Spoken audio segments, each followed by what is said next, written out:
같이 한 목소리로 기도하며 나아가기를 원합니다.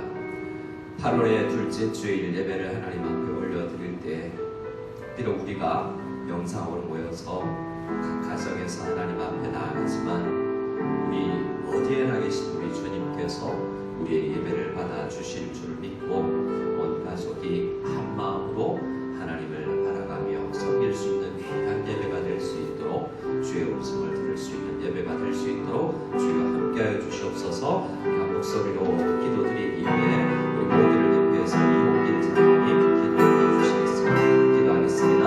하나님 아버지, 하나님 아버지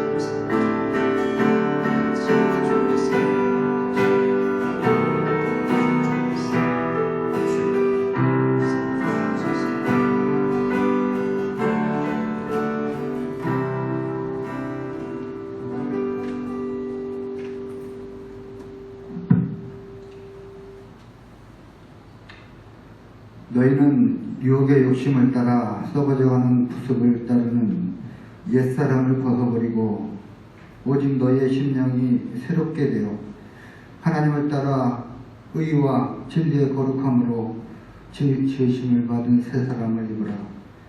그런즉 거짓을 버리고 각각 그 이웃과 더불어 참된 것을 말하라. 이는 우리가 서로 지체가 되리라. 분을 내어도 죄를 짓지 말며 해가 지도록 분을 품지 말고 마귀에게 틈을 주지 말라.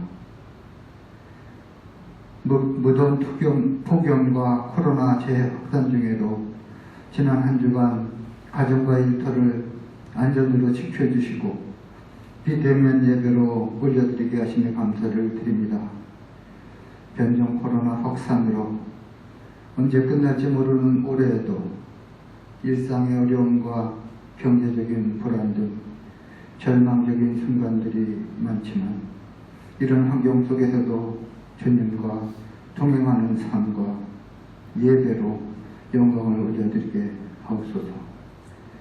한 주간도 알게 모르게 하나님의 뜻을 따라 살지 못하고 내 욕심을 갖고 바르지 못한 길로 함부로 살아온 우리의 삶을 고백하고 회개합니다.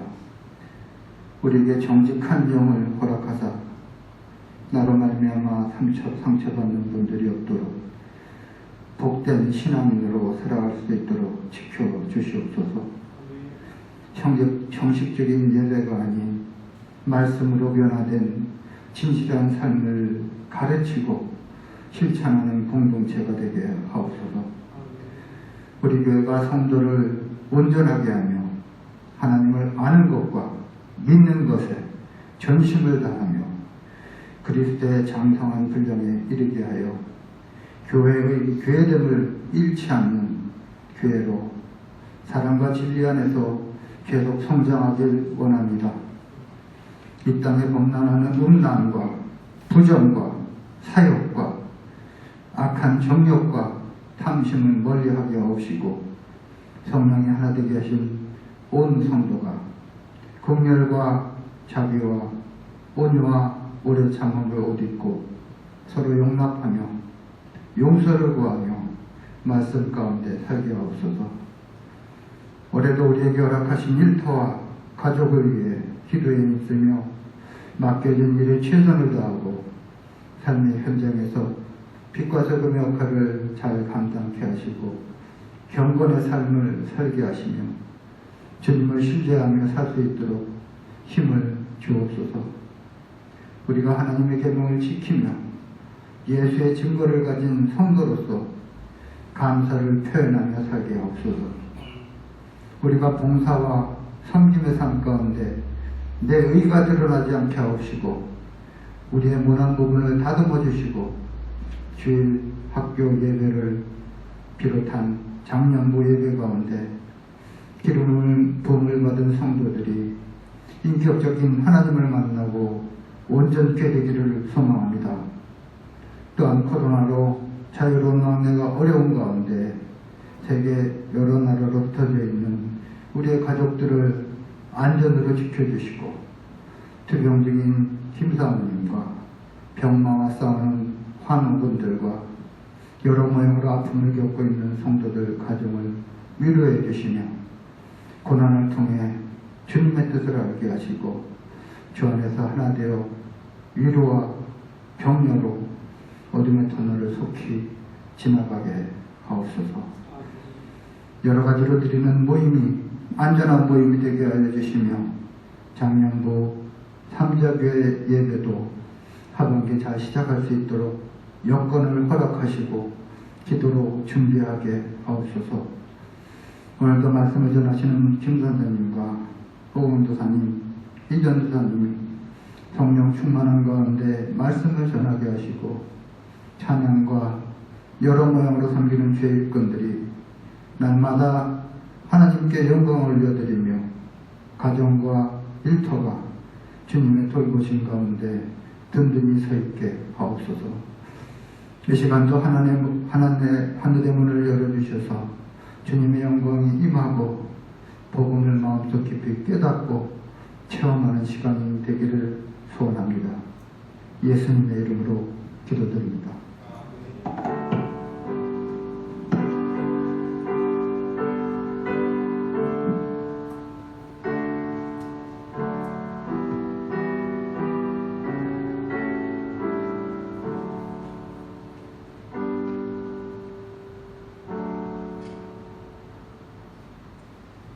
우리 함께 찬송 드리실 때 찬송가 314장 내 구주 예수님을 더욱 사랑합니다. 우리 함께 찬양 드리겠습니다.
하나님 아버지 감사를 올려드립니다.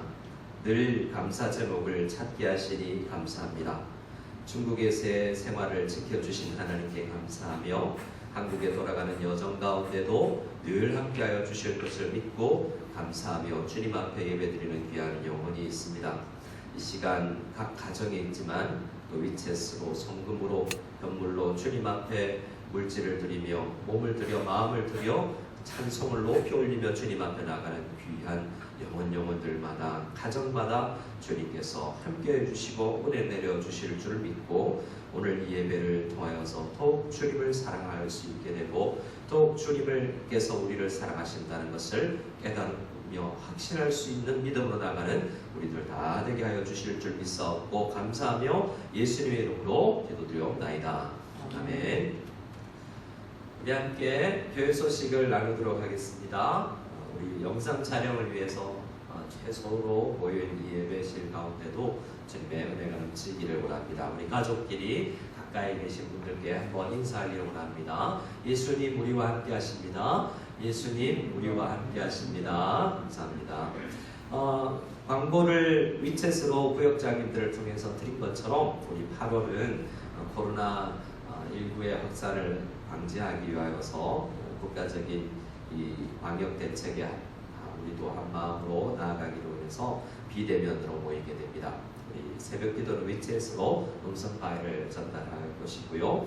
또 주일 모임은 유튜버와 또 네이버에 올려드릴 계획입니다. 11시에 목표로 올려드리는데요. 인터넷 상황에 따라서 조금 다를 수 있겠습니다. 참고하시길 바라고요. 또 우리 중고등부는 따로 예배를 이번 주는 드리지 않지만 가급적 중고등부 예배도 따로 메시지를 듣기를 원하고 예배를 드리기를 원하는데요. 아마 줌으로 우리가 준비를 하고 있는데 준비되면 알려드리겠습니다. 우리 장년 예배도 가급적 실시간으로 모이기를 원하지만 아직은 정리될 때까지 우리 유튜브를 통해서 모임에 참여해 주시면 감사하겠습니다.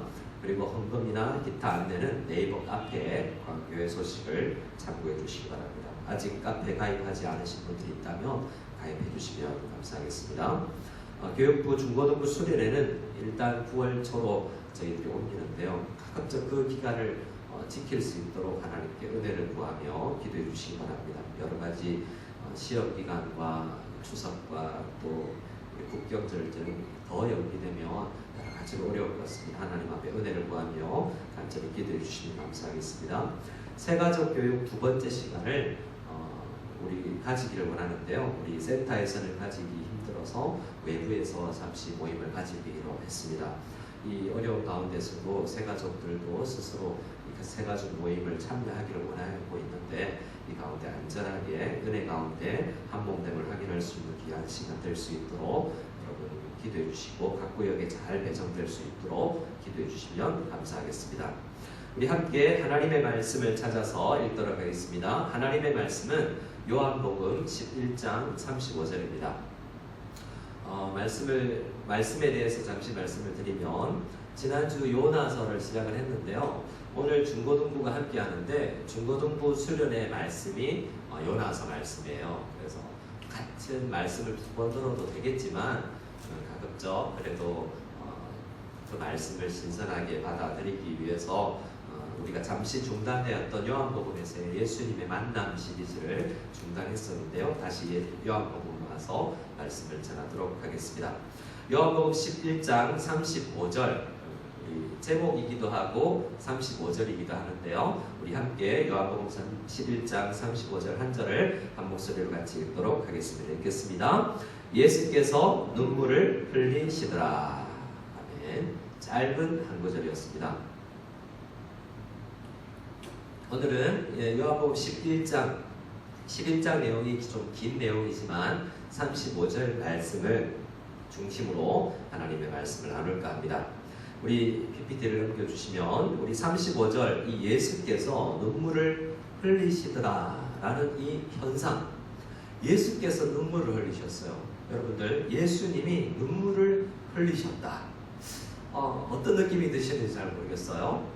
또 만약에 내가 2000여 년 전에 이스라엘 땅에서 이 유대 땅에서 눈물을 흘리시는 예수님을 만났다면 나의 마음은 어떨까? 어떻게 그것을 보고 생각할까? 한번 잠시 말씀을 들으면서 생각해 보시기 바랍니다.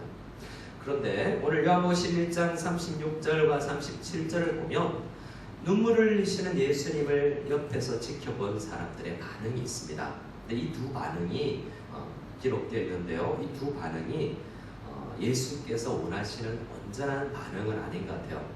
36절에 보면 유대인들이 이후에 이 문맥을 다시 설명드리겠지만 예수님께서 눈물을 흘리시던 이 장면을 바라본 유대인들이 이렇게 말합니다.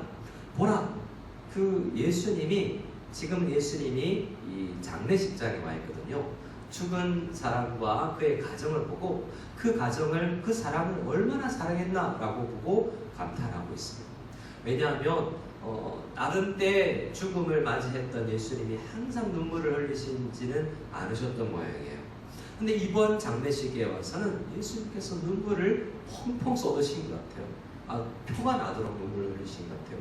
그래서 그 눈물 속에서 이 사람 유대인들은 그 사람을 사랑하나 보다라는 사랑의 감정을 느꼈다는 거예요. 근데 37절 말씀에 보면 그들 중에 어떠니 유대인들인데 그 유대인들 중에 어떤 사람들은 또 꼭 그렇게 생각하지 않는다는 거죠. 같은 현상 예수님의 행동 하나를 보고 판단이 다른 겁니다. 우리는 이렇게 예수님의 말씀을 보고 예수님의 모습을 보고서도 서로 다른 생각을 할 수 있고 틀린 생각을 할 수도 있어요. 자, 37절에 그들을 유대인들 중에 어떤 사람들은 어떻게 말했는지 한번 생각했는지를 보겠습니다. 37절 같이 한번 읽어볼까요? 같이 읽겠습니다. 그중 어떤 이는 말하되 맹인의 눈을 뜨게 한 이 사람이 그 사람은 죽지 않게 할 수 없었더냐 하더라. 눈물을 흘리는 예수님을 보고 눈물을 흘릴 게 아니라 일찍 와서 죽기 전에 살렸어야지, 이렇게 약간 핀잔과 그에게 실망한 마음을 표현하고 있다는 거예요. 예수님께서는 어떤 이유에 눈물을 흘리셨어요. 그 이유는 명확하게 기록되어 있지 않습니다. 근데 그걸 보는 사람들의 해석은 달라요. 저 사람 사랑했나 보다. 참, 나는 내가 죽으면 예수님이 저렇게 눈물을 흘릴까? 저 사람은 사랑했나 보다. 이렇게 생각하는 사람도 있고, 어떤 사람은 눈물을 흘릴 게 아니야. 그 눈물을 믿어주지 않는 거죠. 능력 있다면 맹인도 살리고 예수님의 사역이 벌써 2년 넘게 거의 3년 이제 공생의 마지막을 향해 달려가고 있는데 많은 사람 살리기도 하고 고치기도 했던 그분이 오셔서 죽기 전에 살려야지 눈물이 웬 말이냐? 라고 핀잔조로 나가는 사람도 있다라는 거죠. 말하기는 오늘 말씀의 말미에 이 요한복음 11장 35절의 예수님의 눈물의 의미를 우리가 조금 더 깨달을 수 있는 은혜가 되었으면 좋겠습니다. 자, 이 장면으로 나아가기 전에 긴 본문이지만 문맥을 잠시 한번 살피기 원합니다. 1절을 보면 이 이야기가 어떤 이야기인지 시작이 됩니다. 어떤 병자, 환자가 있다고 알리는데요. 조금씩 그 사람에 대한 정보를 흘려줍니다. 그 사람은 마리아라와 마르다라는 자매의 오라버니다라는 사실, 그리고 이름도 병자 이름이 나사로라는 거예요. 1절만 읽었으면 우리가 병자가 있다라고 하면 어떤 병자가 있는데, 어떤 나병 환자가 있는데, 걷지 못하는 사람이 있는데, 이런 다양한 병자가 소개되면 그 이후에는 대부분 고쳤다, 나았다, 찬송 걸렸다, 이렇게 끝이 나거든요. 근데 오늘 본문은 좀 이상하게 흘러갑니다. 2절 말씀에 보면 그 가족에 대해서 조금 더 설명을 해요. 그 자매 중에 마리아라는 사람이 있는데 그 마리아는 지금 아직은 아니고요. 이 말씀을 읽은 사람들은 이후에 마리아가 예수님의 장례를 기념하면서 향유를 머리털에 붓고 머리에 붓고 자기의 머리털로 주님의 발을 닦은 그 마리아다라는 것을 기록하고 있습니다. 그 가정이야 라는 거예요. 그래서 3절 말씀에 보면 이 가정에서 사람을 보냅니다. 예수님과 이 병든 나사로와 지금 어느 정도 거리에 있는지 모르는데 대다수의 학자들은 열심히 뛰어 걸어갈 수 있는 사람이 하루면 도착할 수 있는 정도의 거리, 이 10장의 말씀에 보면 대략 어디쯤에 예수님이 있는가를 알려주는데 예수님께서 이 세례 요한이 세례를 베푸시던 장소에 있다라고 알려주세요. 근데 이 동네 이 베다니와 하룻길 정도는 되는 것 같아요. 자, 그곳에서 예수님이 거기 있다는 이야기를 듣고 이 아픈 사람의 두 자매가 마리아와 마르다가 예수님께 알리자라고 이야기해서 예수님께 사람을 보내요. 그래서 이렇게 요청을 합니다. 3절입니다. 3절 말씀을 같이 읽어보겠습니다. 이에 그 누이들이 예수께 사람을 보내어 이르되 주여 보시옵소서 사랑하시는 자가 병들었나이다 하니. 자, 어떻게 이야기하면 되겠어요? 나사로라고 이야기하면 더 명확할 텐데 보낸 사람이 예수님 사랑하는 그 사람 있죠? 그 사람 병들었어요 라고 이야기한 거예요. 여러분 한번 생각해 보세요. 오늘 11장 말씀에는 이 사랑이라는 아가페라는 단어가 여러 번 등장을 해요. 근데 여러분 생각해 보세요. 우성연합교회 여러분 저에게 알리러 왔어요. 목사님 사랑하는 그 사람이 지금 다쳤어요. 누굴 이야기하는 거지? 우리 딸? 우리 아들? 우리 누구 집사님, 장로님? 명확하지 않잖아요. 근데 이 말씀에서는 예수님께서 그 사람, 사랑하시는 그 사람 있죠? 그 사람 지금 병들었어요 라고 알리고 있어요. 예수님께서 분명히 나사로를 독특하게 사랑한 거예요.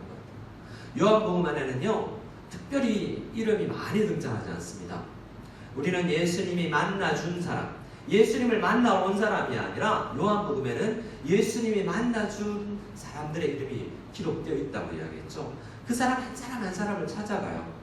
오늘은 이 병든 사랑하는 사람을 이상하게 바로 찾아가지를 않습니다. 이상한 예수님이죠.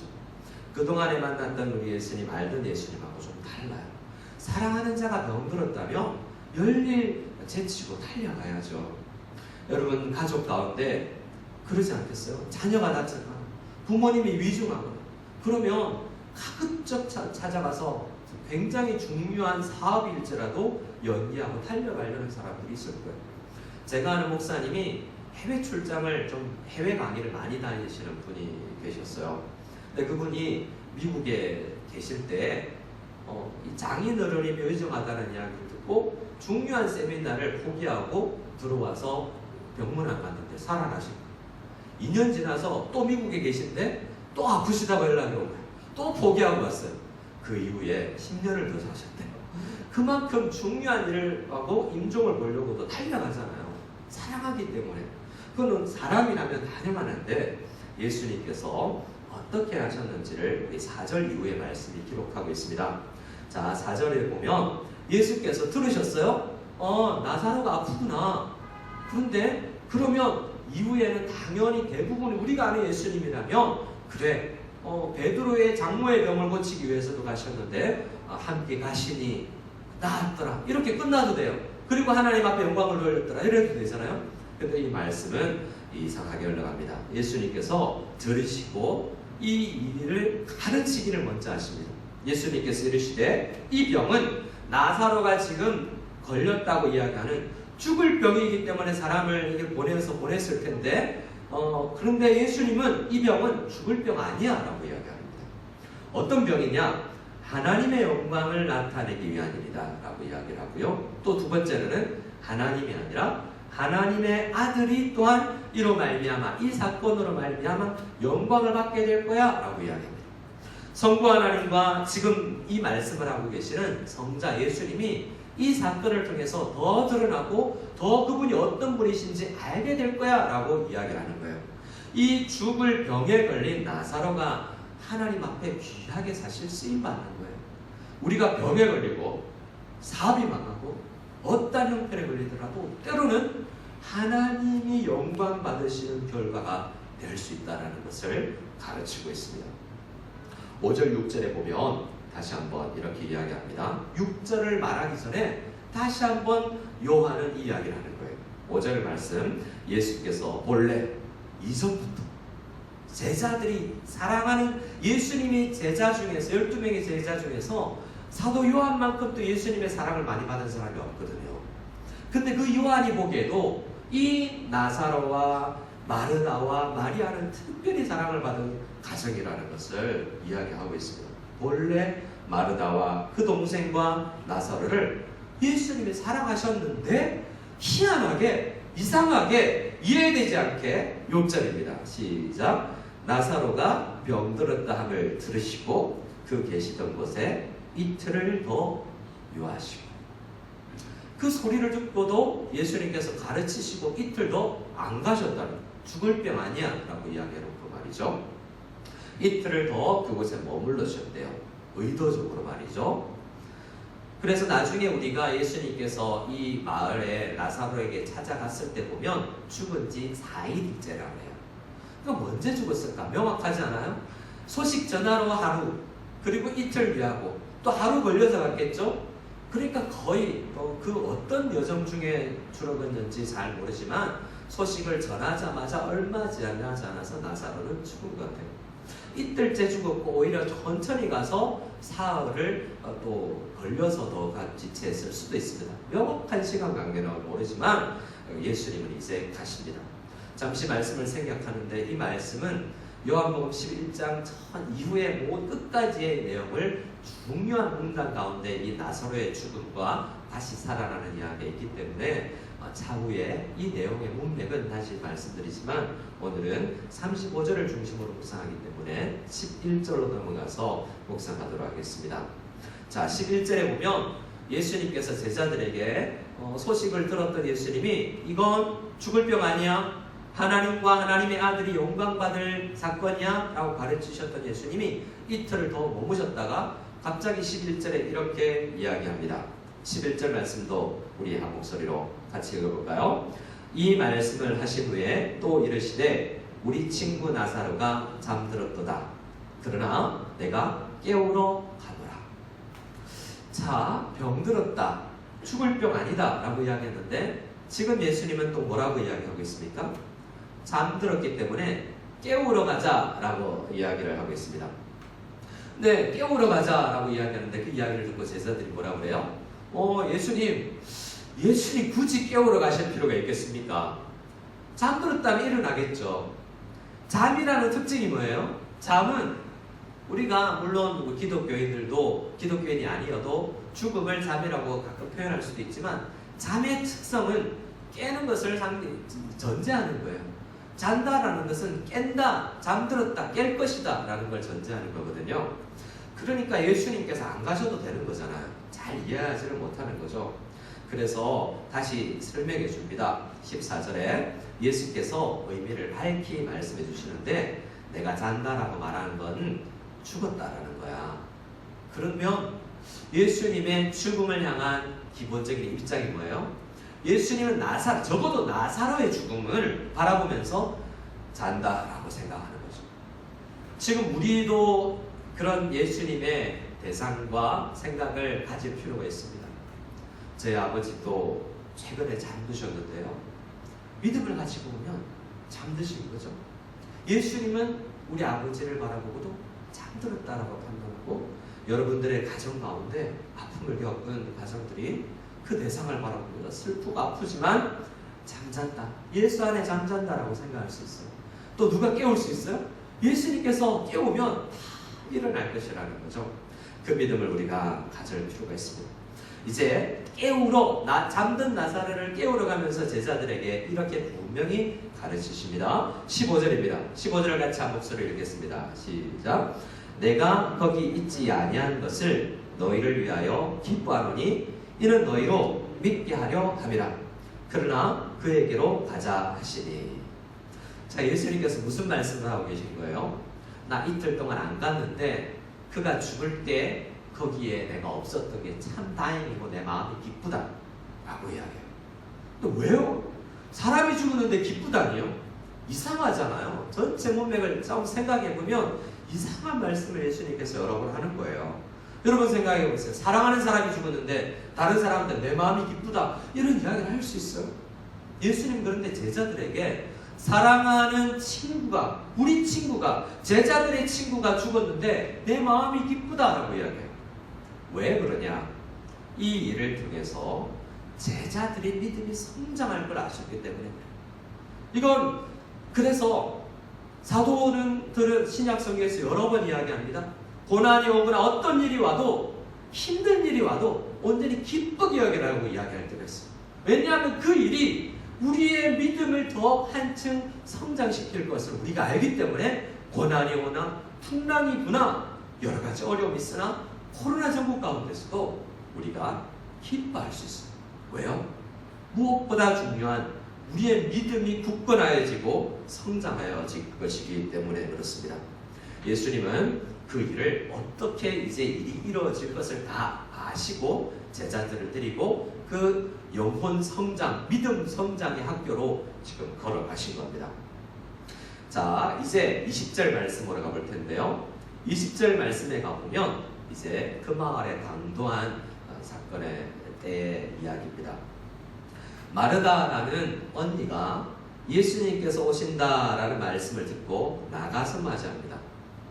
오신다라고 할 때 지금 예수님은 이후의 말씀을 좀 읽어보면요. 장례식장이 이제 10분만 가면 아마도 있는데 장례식장이 있어요. 근데 거기 안 가고 의도적으로 기다리세요. 한 사람이 가서 예수님 오셔라는 이야기가 전달될 수 있도록 그리고 이 전체 분위기를 보면 장례식장에 여러 명이 있었는데 아마도 50여 명 이상의 많은 사람들이 있었던 것 같은데 정확하게는 알 수 없습니다만 그런데 마르다에게만 고별을 하신 것 같아요. 마르다만 부른 거예요. 예수님 오셨다라는 이야기를 들으면 다른 사람들도 오셨대 라고 하면 많은 사람들이 왔을 거예요. 근데 마르다만 온 거예요. 나중에 보면 마르다만 처음에 왔고 나중에 보면 마리아만 따로 불러요. 그래서 의도적으로 한 사람 만나주시는 것을 볼 수 있습니다. 마르다가 예수님께서 오신다라는 말을 듣고 나가서 마르다가 예수님을 맞이했다라고 표현하지만 사실은 예수님께서 마르다를 부르신 거예요. 어떤 예수님이냐? 우리가 아는 예수님은 어떤 분이냐면 지금까지는 대학자인 니고데모 그리고 나다나엘 같이 요한 같이 어떤 특정한 유명한 사람만 만나주시는 분이 아니에요. 오늘 이 말씀을 잘 읽으면 마르다, 마리아, 나사로 같이 특별히 사랑해 주시는 사람만 만나는 것이 아니에요. 예수님은 어떤 분이냐면 아프고 깨어지고 연약하고 가난한 영혼들에게 직접 찾아가서 불러서 날 만나라라고 초청해 주시는 분이에요. 자, 예수님은 20절에 어떤 마르다를 만나냐면 오라버니가 조금 사흘 전에 죽은 사건을 경험한 상실의 아픔을 경험한 마르다를 만나주시는 거예요.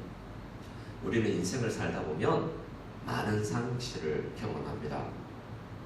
저는 이번 격리 기간 가운데 제 목양실에서 격리를 하면서 상실의 아픔이라는 책을 한 번 더 읽었는데요.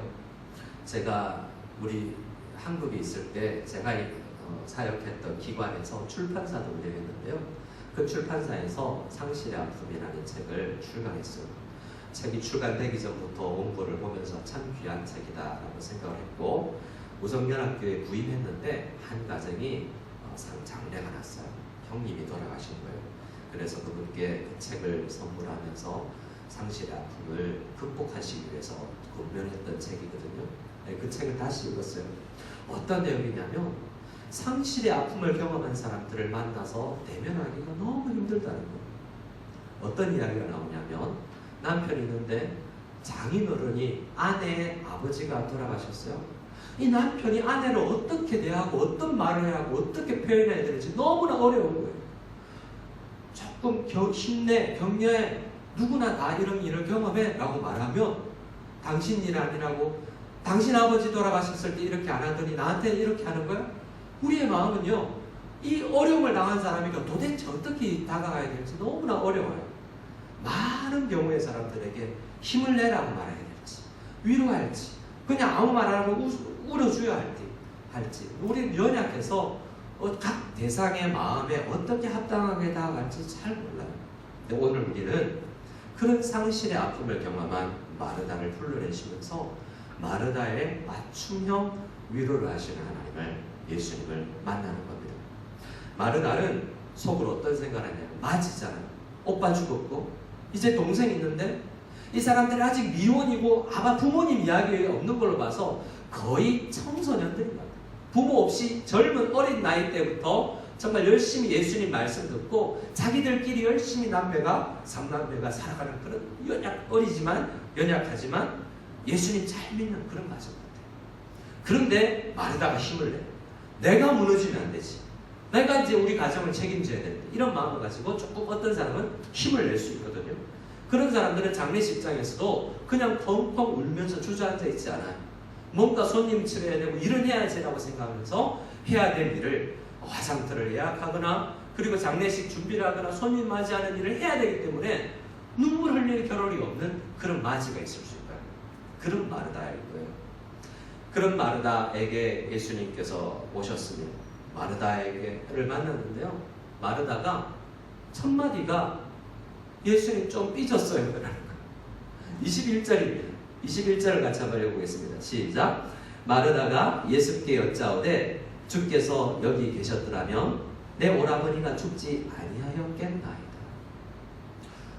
기별했잖아요. 적어도 나흘 전에 우리 오빠 죽기 전에 그래도 그 이야기 들었다면 분명히 한 하루길이고 죽었을 때 오더라도 이틀이면 우리 예수님이 오실 수 있었잖아요 라는 생각을 하는 거예요. 와주셔서 감사합니다라는 마음도 있지만 내심 예수님을 더 사랑하고 기대했기 때문에 상심한 마음도 있는 거예요. 여러분, 저도 가정이나 친척이나 성도들의 많은 장례식장을 가봤지만요, 장례식장만큼 마음 상하는 일이 많은 데가 따로 없어요. 거 보면 어떤 일이 있냐면, 야, 누구는 얼마 부조금 했는데 누구는 얼마에서부터요, 누구는 화환 보냈는데 누구는 안 했네, 누구는 올 수 있는데 저렇게 아픈 가운데서도 장례식 참여하려고 걸어왔는데 그는 안 와? 마음 상할 일이 한두 번이 아니에요. 그런 일이 상실한 마음 가운데 더 크게 일어나는 거예요. 그래서 참 지혜로운 건, 인간적으로도 지혜로운 건 정말 장례나 아픔을 당한 사람들에게서는 할 수 있는 최선을 다해보는 거죠. 한 4년 전에 우리 교회 오생남 목사님이라는 우리 교회 전도사님을 했던 오 전사님의 아버지가 부흥남사로 오셨는데요, 그분이 이런 말을 했던 걸 기억해요. 갈까 말까 생각되면 무조건 가라, 살까 말까 생각되면 사지 마라. 이 몇 가지 이야기를 했는데요, 갈까 말까라는 것이 대부분 이런 마음이에요. 이런 경우에는 대부분 가서 위로를 해야 정상적이고 좋은 일이에요. 근데 마르다는 지금 상처에 있어요. 누구에게? 예수님께 상처받았다는 말을 하는 거예요. 예수님 계셨더라면 안 죽었을 텐데. 이건 믿음의 표현이잖아요. 우리 오라버니가 죽기 전에 예수님이 그 옆에 있다면 예수님은 사람을 병을 고치시는 분이심을 내가 믿습니다라는 믿음이기 때문에 믿음의 표현이에요. 근데 한편으로는 왜 빨리 안 오셨어요? 라는 원망의 표현이기도 한 거예요. 근데 그 이후에 22절에 보면 마르다가, 여러분, 우리는 오해할 수도 있어요. 누가복음에 마르다와 마리아가 소개될 때 마르다는 좀 야단 맞는 사람의 입장이 있거든요. 근데 오늘 말씀에 보면 언니 마르다가 훨씬 믿음에 성숙해 있는 것을 볼 수 있어요. 예수님께서 그 가정을 사랑한다고 할 때 나사로만 사랑한 것도 아니고 마리아만 사랑한 것도 아니고 이 가정 전체를 사랑하는 것 같아요. 그 사랑은, 예수님과의 사랑은 그냥 생기는 게 아니에요. 한두 번의 만남으로 그 사랑의 관계가 생기는 게 아니라 우리도 그렇잖아요. 예수님과 하나님과 우리의 관계가 그냥 생겨요. 수없이 새벽을 깨우고 아픔과 어려움 가운데서도 주님 앞에 기도하며 만나는 수없이 많은 만남과, 어릴 때는 몰랐는데 유치원 때는 마냥 아멘 아멘 하다가 중고등부 시절 회의의 시간을 지나고 언젠가 성숙했을 때 그때 예수님 만나며 사랑합니다라고 고백할 수 있잖아요.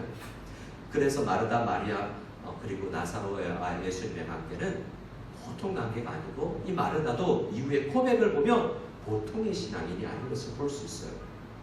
그는 22절에 이렇게 표현합니다.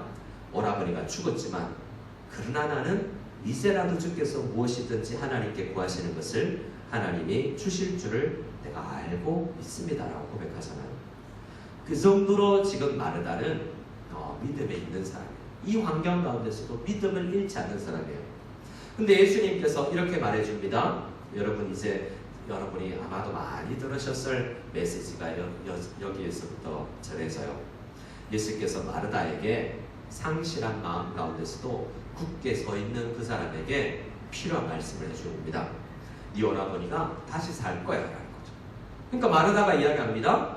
부활 때 마지막 날에는 살 줄 믿습니다 라고 부활의 신앙도 이미 가지고 있어요. 대단한 믿음이잖아요. 지금 장례식장에 여러분요, 성도의 가정 가운데서는 그렇게 많은 슬픔이 그렇게 있진 않아요. 저도 아버님의 장례식장을 갈 수 있었잖아요. 우리 교회에서 많이 도와주셔서 장례식장에 마지막 하루 6시간을 장례식장에서 보낼 수가 있었습니다.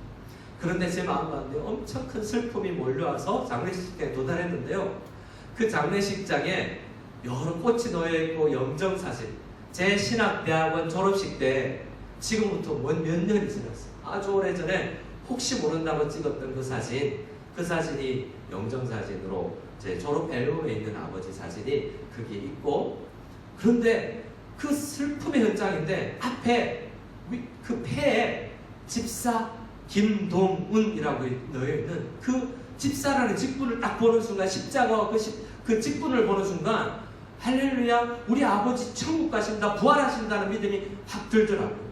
그래서 물론 슬프지만 부활의 믿음을 가질 수 있었습니다. 그런데 언젠가는 부활하실 거야 라는 믿음, 이거는 참으로 우리 성도들에게 귀한 믿음이에요. 마르다도 이 믿음을 가지고 있어요. 하지만 마르다에게도 제자들에게도 마리아에게도 또 한층 믿음이 성장하기를 주님은 이 사건을 통해서 가르치기를 원하십니다. 25절 26절 말씀을 같이 읽겠습니다. 예수님께서는 믿습니다, 압니다 라고 하는 그 마르다에게 이렇게 25절 26절을 가르치는 질문을 합니다. 25절 26절입니다. 예수께서 이르시되 나는 부활이요 생명이니 나를 믿는 자는 죽어도 살겠고 무릇 살아서 나를 믿는 자는 영원히 죽지 아니하리니 이것을 내가 믿느냐? 이것을 내가 믿느냐? 라고 질문하죠. 마르다가 조금 전에 저는 압니다, 부활할 줄 믿습니다 라고 이야기했는데 너 진짜 믿니? 라고 질문하는 것은 그 믿음 말고 조금 더 다른 믿음, 내가 지금 일부러라도 늦게 너는 오해하고 있는데 내가 와서 무슨 일을 할 건데 너의 오라버니를 살릴 건데 이걸 믿니? 아직 오라버니가 살아나기 전까지는 마르다가 믿지 못해요. 나중에 무덤에 문을 돌을 굴려라 라고 이야기했는데 썩어서 사흘째라 죽어서 사흘째라서 나흘이 지났기 때문에 썩은 냄새가 납니다, 썩은 냄새가 납니다 라고 이야기할 정도로 지금 오라버니가 살아날 것을 믿지 못합니다. 그런데 예수님은 그래서 그런 지금 죽어서 나흘이 지나서 썩은 냄새가 나는, 도저히 잠시 죽었다가 살릴 수 있는, 금방 잠들었다가 깨울 수 있는 그런 것과는 차원이 다른 썩어가는 사람, 썩어서 문드러져서 화장을 해서 뼈가루가 되고 어디 있는지 진토가 되어서 없어진 사람들도 살려낼 수 있는 분명한 능력을 가지신, 죽음을 이기는 권세, 부활 능력, 부활이요 생명이신 예수님을 오늘 나의 삶 한가운데서 믿는 이 믿음은 그 언젠가는 부활할 줄 믿습니다 라는 믿음과는 분명히 다르다는 것을 예수님께서 가르쳐 주시는 거예요. 그 말씀을 듣고도 마르다는 그것까지는 믿지 못해요. 그러나 여전히 믿음이 좋은 믿음이에요. 왜냐하면 27절을 읽어보면 그래요. 이 27절은 마태복음 16장 10절에서 사도 베드로, 수제자라고 할 수 있고 제일 먼저 깨달았다고 할 수 있는 이 베드로의 고백과도 닮아 있잖아요. 굉장히 믿음의 사람이 마르다는 것. 근데 예수님은요, 한층 더 성장할 수 있다, 성장해야 된다라고 하는 겁니다. 자, 마르다의 신앙 고백입니다. 27절 같이 읽어보겠습니다. 시작. 이르되 주여 그러하외다. 주는 그리스도시요 세상에 오시는 하나님의 아들이신 줄 내가 믿나이다. 여러분, 우리 이렇게 믿고 살아가죠. 그런데요, 정말 우리 믿음을 돌아봐야 된다는 거예요. 나 정말 믿고 살아가죠. 날마다 우리 믿음을 바라봐야 돼. 특별히 상실과 아픔과 어려움의 시기에 내 믿음이 흔들리지 않는지 명확하게 돌아볼 필요가 있어요. 예수님은 이걸 아시고 이야기하는 거예요. 너 그 정도 믿음은 나 있는 줄 알아. 하지만 너는 더 성장해야 돼. 그리고 그 일을 위해서 내가 왔어라고 맞춤형 메시지를 하는데요. 지금 쭉 이야기를 들어보면요, 이게 장례식장에서 있을 대화는 아니에요. 제가 타이틀을 마르다를 무엇 하시는 예수님이라고 지금 이야기하고 써놨냐면 교훈하시는 예수님이라고 되어 있어요. 자, 장례식장은 저도 장례식장에서 설교를 여러 번 해봤지만 장례식장에서 설교하기가 참 쉽지 않아요. 왜냐하면 기본적으로 장례식장은 교훈하는 데가 아니에요. 일장 설교하는 데가 아니에요. 그것은 같이 아파하고 눈물을 흘려주고 아파해주고 동질감을 느끼고 동감해주고 감동해주고 마음을 나누는 곳이거든요. 근데 이상하게 예수님은 마르다에게 설교를 하세요. 너 믿음 잘 생각해봐. 너 믿음이 있는지 잘 생각해봐. 분석해봐. 너 성장해야 돼. 이렇게 교훈하고 계세요. 그래서 어떤 신학자는 이것을 마르다를 만나주시는 예수님을 진리의 사역이라고 이야기해요. 어떤 사람은 어떻게 위로를 받고 힘을 얻냐면 참된 것을 말하는 거예요. 오늘 우리 이용길 장로님께서 대표 기도를 하시기 전에 말씀을 인용하실 때 참된 것을 말할 수 있는, 여러분 쉽지 않습니다. 근데 문제는 예수님은 항상 우리에게 참된 것을 말해야 될 때 말하면서 우리에게 위로를 해주시고 힘을 주세요. 근데 우리 사람은요, 참된 것을 말한다 하면서 사람에게 상처를 줘요. 참 쉽지 않은 거예요. 그러나 예수님은 아는 거예요. 마르다가 지금 참된 진리가 필요하다라고 진리를 교훈하시는 거예요. 예수님은 아시는 분이거든요. 하나님이시기 때문에. 지금 이 사람 마르다에게 뭐가 필요한지를 알고, 너 정말 믿음 있다 생각하고 힘 있다 생각하고 눈물을 흘리지 않고 일하고 있지만 너는 더 성장해야 돼. 너는 그럴 수 있어 라고 이야기를 해주시는 거예요. 가르치는 사역을 하시는 거예요. 그리고 28절 말씀에 보면 마르다가 조금 이 말씀을 듣고도 힘을 냈던 것 같아요. 혼자 조용히 다른 사람 몰래 동생 마리아만 불러냅니다. 그래서 나머지 사람들이 마리아가 장례식장 안에서 영정사진 보고, 영정사진은 없었겠지만 슬퍼하던 마리아가 갑자기 나가니까 몇 번이나 그랬나 봐요. 또 무덤에 가서 눈물을 흘리나 보다 하고 여러 사람이 마리아 따라왔어요. 예수님 왔다라는 이야기를 모르고요. 근데 마리아를 불러내시는데요. 이제 32절에 보면 마리아를 만났을 때 이후의 표현이 나오는데요. 예수님께서 동생 마리아를 만났을 때는 설교하지 않아요. 이 짧은 장례식장에 똑같은 일을 당한 똑같은 오라버니가 죽은 두 남매를 만났는데요. 마리아를 만났을 때는 아무 말 없이 울어주는 거예요. 이 두 행동을 하시는 예수님 우리가 알아야 되는 것이 오늘 11장에서 우리가 만나야 될 예수님입니다. 마리아도 똑같은 상실감이 있는데요. 32절을 보면 21절에 우리가 언니 마르다가 이야기했던 것과 똑같이 이야기했잖아요. 그런데 어떤 학자들은, 대부분의 학자들은 마리아가 더 삐졌다라고 해요. 왜요? 예수님 오셨다는 이야기를 마리아 마르다는 둘 다 알았을 텐데 마리아는 알고서도 안 나갔을 거라고 생각해요. 왜요? 더 슬퍼서 삐져서 특별히 오라고 하기 전에 안 나갔을 거라고 생각해요. 마리아도 예수님에게 이야기합니다. 주님, 여기 계셨더라면 내 오빠가 죽지 않았을 거예요 라고 마음의 상처를 고백합니다. 그랬더니 어떻게 됩니까? 33절이에요. 우리 오늘 33절과 35절 처음 읽었던 말씀으로 다시 돌아오는데요. 이 말씀을 다시 읽기 위해서 앞에 있는 1절부터 우리가 쭉 살폈습니다. 이런 과정 가운데 예수님의 마음을 한번 보기로 해요. 먼저 우리가 읽기 전에 조금 전에 설교하셨던 예수님이 마리아에게는 설교하지 않으신다라는 마음을 가지고 읽어봐요. 33절에서 35절입니다. 같이 읽겠습니다. 예수께서 그가 우는 것과 또 함께 온 유대인들이 우는 것을 보시고 심령에 비통히 여기시고 불쌍히 여기사 이르시되 그를 어디에 두었느냐 이르시되 주여 와서 보시옵소서 하니 예수께서 눈물을 흘리시더라. 예수님은 마리아가 동생 마리아가 와서 이야기했을 때는 그냥 심령에 비통함을 여기시고 불쌍히 여겼다라고 이야기해요. 근데 여기서 질문 하나를 해봐야 됩니다. 질문 하나를 해볼 게 뭐냐면, 여러분 예수님은 하나님이잖아요. 왜 마르다에게 그렇게 일장연설을 했냐면, 나는 부활이요 생명이다. 네가 너의 오라버니가 오늘 살 거다 라는 선포의 말씀을 했다면, 예수님은 분명히 조금 있다가 오라버님 나사로를 살릴 걸 아시는 거잖아요. 근데 왜 울어요? 내가 살릴 건데? 그냥 잠자는 거잖아요. 예수님 앞에 보면 살릴 걸, 살아날 걸 알면서 굳이 왜 울어요? 이 생각을 해볼 필요가 있습니다. 그래서 예수님의 이 눈물은, 이 비통하게 여기는 것은 지금 나사로가 죽었다는 그 현상만이 아니에요. 예수님께서 오히려 비통히 여기시고 불쌍히 여기시는 것은 죽음의 참된 의미와 잠시 더 살았으면 우리 온 가족이, 우리 삼형제가 만나서 이렇게 이야기했어요. 우리 형제들이 조금 더 잘하고 조금 더 세심하게 병원을 선택하고 우리 부모님 아버지를 돌봤다면 5년은 더 사셨을 수 있을 것 같다라는 그 아쉬움에 서로를 자책하고, 때로는 이 병원이 좀 더 잘하지 하면서 병원을 책망하는 그런 마음이 들 때가 있습니다. 죽음과 모든 과정을 잘 모르는 사람들은 마음이 참 힘듭니다.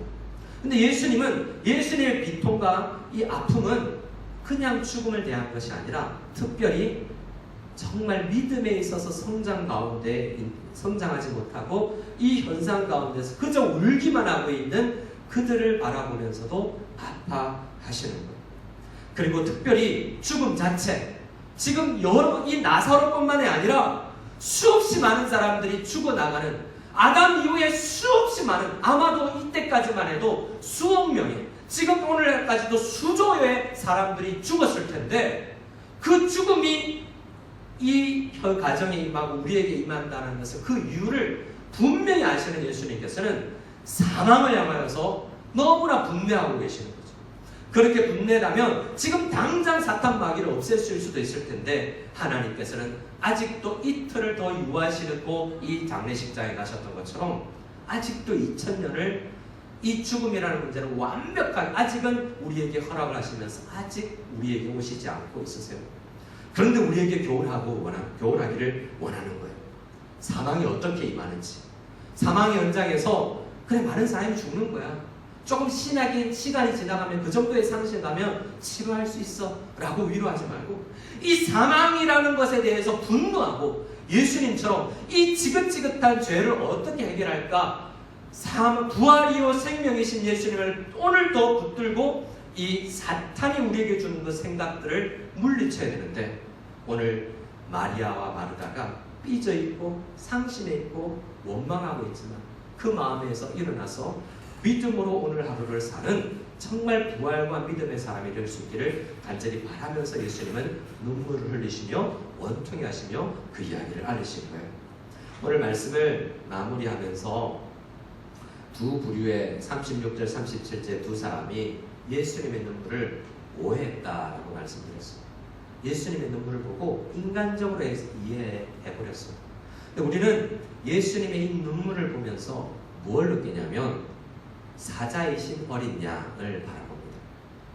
요한계시록 5장 5절 말씀을 보면 사자인데 어린 양이신 분이 소개되어 있고, 구약 성경에 어떤 때는 사자라고 표현되어 있는 데가 있는가 하면 어떤 때는 어린 양이라고 표현되어 있습니다.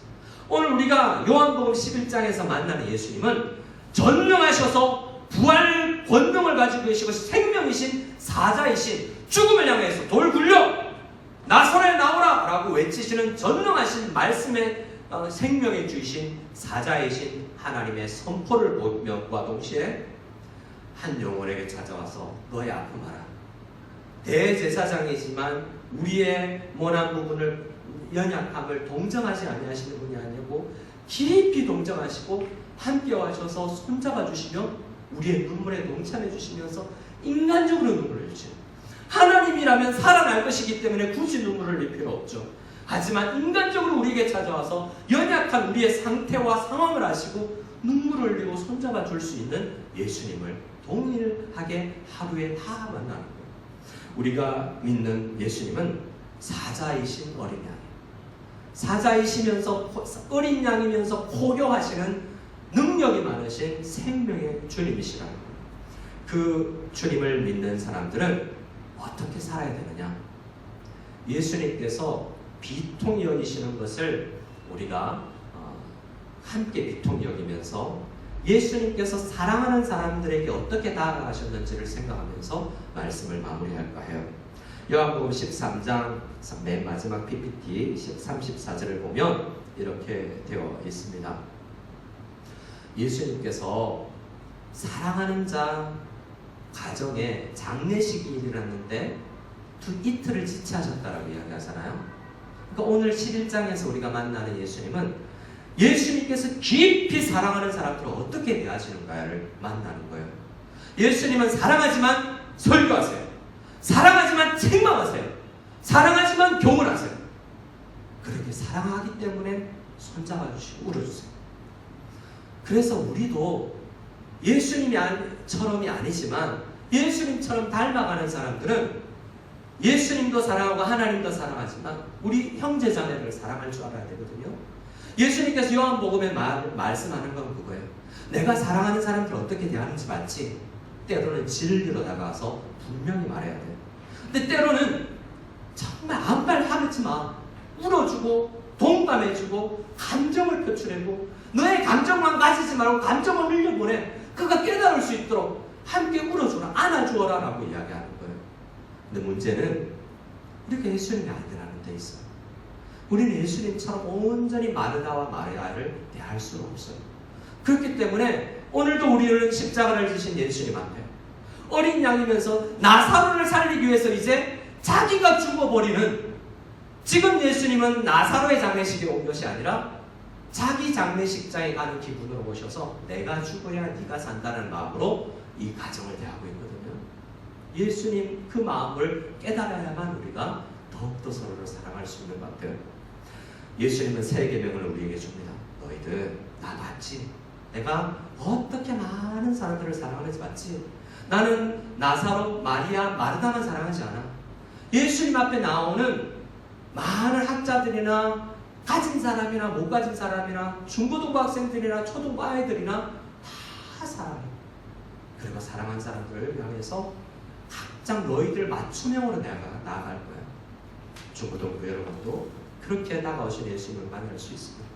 우리가 그러면 그 예수님 만나면 어떤 비전을 품어야 되냐면, 예수님 만나고 우리도 우리 가정 안에서 예수님을 더 사랑하면서 우리가 서로 사랑할 텐데, 하나님 어떻게 아픔을 당한 가정을 만나고 위로해야 될지, 어떻게 축하하고 격려해야 될지, 어떻게 말로 위로해야 될지 늘 깨달을 수 있도록, 늘 부족하기 때문에 늘 말씀 앞으로 지혜 계신 주님 앞에 나아가서 오늘도 깨달음을 주시는 주님 앞에 기도하면서 성도들을 만날 수 있는 우리들이 다 되게 달라고, 사랑하는 예수님, 우리를 사랑하시는 예수님을 만나고 서로를 사랑할 수 있고 권면하고 사랑할 수 있는 우리들 다 될 수 있기를 소원합니다. 이 시간 함께 찬양하겠습니다. 찬양할 때 고단한 인생길 힘겨운 오늘 하루하루도 우리를 만나주시는 주님을 찬양하며 나아가겠습니다.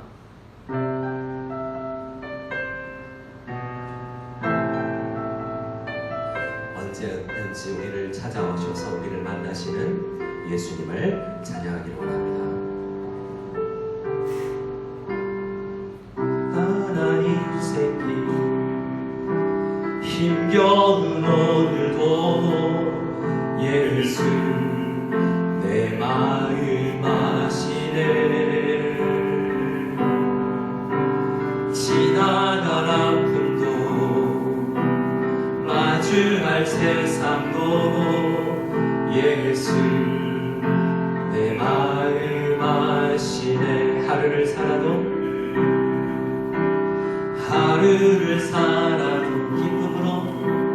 기쁨으로 나를 예수님 늘 함께 하시네. 예수 늘 함께 하시네. 후회도 염려도 온전히 맡기니 예수 늘 함께 하시네. 믿음의 눈 들어 주를 보라. 이 또한 지나가리라.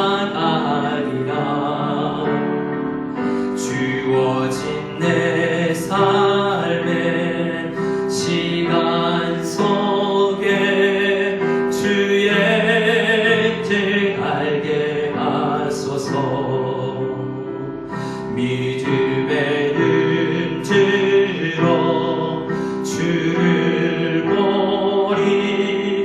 이 또한 예수님께서 우리와 함께 하시기 때문에 주어진 내 삶의 시간 속에 주의 뜻 알게.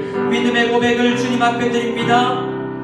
믿음의 눈 들어 주를 보리. 이 또한 지나가리라. 주어진 내 삶의 시간 속에 주의 뜻 알게 하소서. 우리 시간에 한 목소리로 기도하며 나가기를 원합니다. 우리를 만나러 오신 주님, 장례식장 같은 아픔과 코로나와 다양한 아픔 가운데서, 상실 가운데서, 연약함 가운데서 주님 앞에 예배하러 나왔다면 우리 한 사람을 부르십니다. 가족이 앉아 있어도 우리 한 사람을 부르십니다. 남편, 아버지, 그리고 아내, 우리 딸의 이름을 부르면서 주님을 우리에게 이야기하십니다. 우리에게 꼭 맞춤형으로 말씀하시는 예수님을 우리가 만나야 됩니다. 이 메시지는 아니라도 하나님 정말 나에게 꼭 맞춤형 메시지를 주셔서 믿음이 더 성장하여서 정말 흔들림 없는 믿음의 사람으로 성장하고 예수님처럼 많은 사람을 사랑할 수 있도록 주님 사랑의 사람으로, 믿음의 사람으로, 부활과 생명을 믿는 그런 믿음의 사람으로 이 정도는 건드리 지나갈 것이라는 믿음을 가지고 이 어려운 시기를 보낼 수 있는 우리 믿음의 사람 되게 해달라고 서로를 격려하며 아파하며 서로 사랑해 줄 수 있는 우리 공동체, 우리 가정 되게 해달라고 우리 한 목소리를 기도하고 마치도록 하겠습니다. 기도하겠습니다. 하나님 아버지 사랑하여서 우리를 찾아와 주신 주님, 사랑하는 나사로의 가정에 찾아오신 것처럼 우리 사랑하는 성도들이 있는 무성연합교회에 주님께서 한 가정 한 가정 이렇게 랜선으로 인터넷으로 화면 속에서 말씀을 듣고 있는 현장 가운데서도 우리를 찾아와 주시고 우리에게 말씀해 주시고 우리에게 말씀이 아니라 때로는 영으로 감동하여 주시고 우리에게 손을 잡아주시고 우리의 아버지 하나님 감정을 다스려 주시는 줄 믿습니다. 믿음으로 나가는 우리 모두가 되게 하여 주시옵소서. 이제는 우리 주 예수 그리스도의 한이 없는 은혜와 지금도 우리를 사랑하신다고 고백하시며 늘 우리의 사도신경의 그 사랑 고백을 듣기를 원하시는 성부 하나님의 지극하신 사랑과 성령님의 떠나지 아니하시고 내주하시며 우리 마음 가운데서 우리를 위해서 기도하시며 인도하시는 성령의 교통하심과 인도하시는 은혜가 말씀을 듣고 주님 더 사랑합니다, 주님 더욱 믿습니다, 생명과 부활의 신앙으로 거듭나기를 원합니다 고백하며 나가는 모든 무성연합교회 성도들 머리 위에 지금으로부터 영원까지 함께 계실지어다. 아멘.